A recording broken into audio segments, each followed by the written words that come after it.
เดี๋ยวเจ้าหน้าที่จะไปสอบถามเมื่อสักครู่นี้ที่ออกมานะครับเรียกว่าท่าเรือเขา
อันนี้ว่า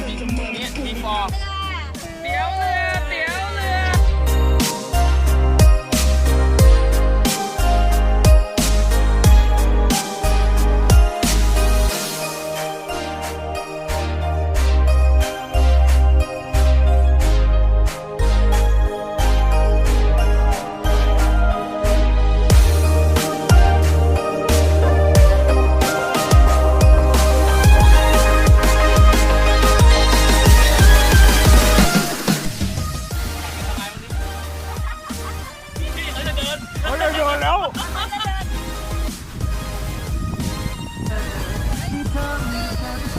เป็นสีแทนชีวิตว่ากลับบ้านไม่ได้ครับนานๆเราจะได้ทำมันก็ดี